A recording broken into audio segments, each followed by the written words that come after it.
In those days, I lived in a secluded village where everything seemed too close.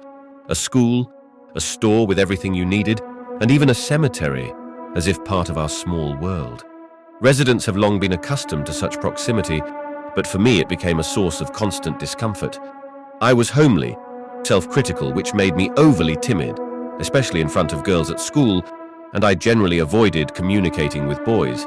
No one showed interest in me, considering me an eccentric and a strange hermit, sometimes even mocking me.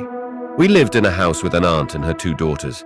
I was gifted to my aunt, and because of this I felt hated, like a burden. 4 houses further from us, there also lived an unusual family. An old woman and her grandson named Dennis. His parents died in an accident while he was visiting his grandmother, and he has stayed with her ever since. At that moment, he was only 9 years old. Over time, I began to find a common language with this mysterious guy. He was, like me, introverted, 4 years older, not particularly attractive, but he was the only one who communicated with me, and we seemed to understand each other. When my grandmother passed away, I became his main support. The funeral took place under our participation and the participation of the neighboring grandmothers. One day, when my aunt was especially venting her anger at me, I decided to talk to Denny about our future, about a possible wedding. I came to him, although I had rarely visited him lately. Nobody answered, and I began to look for him from room to room, trying at the same time to imagine how I could change this strange home. In one of the rooms, I noticed nothing unusual, except for homemade dolls that seemed to be sewn from old bags. The eyes were like buttons, and the hair seemed real. Dolls stood against the wall of different sizes, like living children. I thought that over time I would get used to this strange order, but every time it continued to scare me. However, I was attached to him long before that, and I calmed myself down as best I could. However, one day, when my aunt especially poured out her anger on me, I decided to talk to Dennis about the future. I went to his house and knocked, but there was no answer. I walked in, shouted his name. Silence. While I was looking for it from room to room, paying attention to details and imagining the changes in this house, I noticed a strange, sweet and repulsive smell coming, it seemed, from under the floor in the kitchen. There I found a door to the cellar. Deciding to check if something had happened to him, I opened the door and went downstairs. In the cellar I was seized with horror. Bodies lay everywhere, already in decomposition. There were many of them pressed against the wall, some dried up like mummies, others still wet. I realized that Dennis was digging up freshly buried bodies in the cemetery and bringing them home. Most of them were young, perhaps even younger than me. The aroma in the cellar was unbearable. It turned out that he communicated with these dead bodies, talked, washed them, fed them, as if they were alive. The hair on the dolls in his room turned out to be made from hair from these bodies. He claimed that they are not dead, but live in his dolls.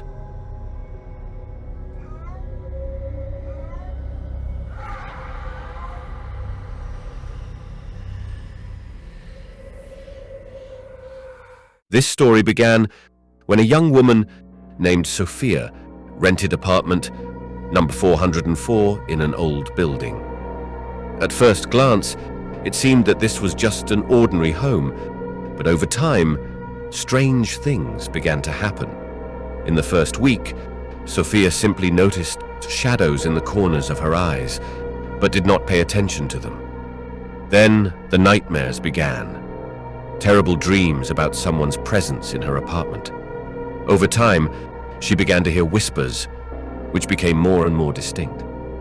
One night, waking up from the sound of footsteps, Sophia noticed that her room was full of cold. She turned on her side and saw a dark figure in the corner. It was a woman in an old dress, with her face covered with a veil. Sophia tried to scream, but no sound came out. The figure began to slowly approach her bed. Sophia felt her breathing getting heavier, and the cold seeping into her bones. She could not move, perhaps because of fear or an unknown force. Over time, the ghost's visits became more frequent. Sophia saw her in different parts of the apartment, and each time, her presence became more intense and threatening. Fear overtook her, and she began to lose sleep, locking herself in the room, hoping it would stop.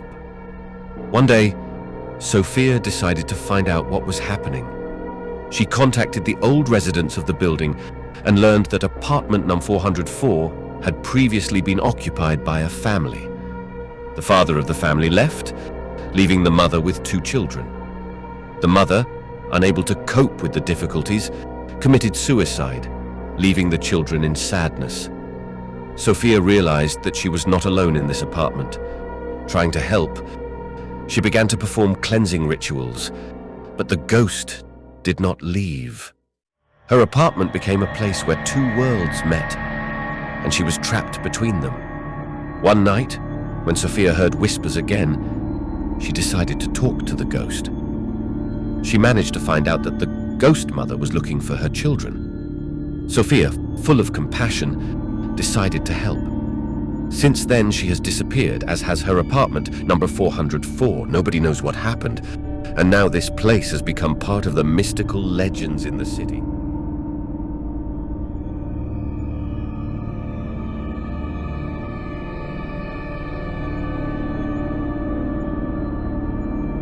On a quiet street in the old town, there was an abandoned house on the corner. This house has always attracted attention with its gloomy appearance. Its dark walls, high windows, and blocked doors gave the impression that it kept long-forgotten secrets. One day, a family from a new city decided to buy this house, not believing rumors that there was something unusual about it. The family consisted of a mother, father, and 2 children, a younger daughter named Elsa, and her older brother Thomas. The first few days in the new house were calm, but as time passed, things began to change. At night, when everyone was sleeping, quiet but strange sounds were heard in the house. Elsa claimed that she heard whispers calling her somewhere. One evening, when the parents went into town to buy groceries, Thomas and Elsa were left at home alone. When it got dark, they heard knocks on the door. Thomas, thinking it was a joke from the neighbors, opened the door. But there was no one outside the threshold. He only noticed the cold wind that swept along the corridor. Meanwhile, Elsa heard the same whisper. He led her to an old closet in the basement. The girl could not resist the strange magnetism that pushed her down. Opening the basement door, she saw an antique mirror covered in dust. The mirror reflected not their family home, but a house from the last century. The family sitting at the dinner table slowly turned their heads in their direction without blinking. Elsa screamed, and the next moment she returned to reality. Thomas, discovering his sister's absence, began to look for her. He heard her screams from the basement and found her, shaking and scared. She told him about the mirror and what she saw in it. The family decided to sell the house, but each new owner encountered mysterious phenomena. Even after the house remained empty again, passers-by claimed to hear whispers and see shadows in the windows at night. The house on the corner became a cursed witness to the past, infiltrating the dreams and lives of those who dared to enter its walls.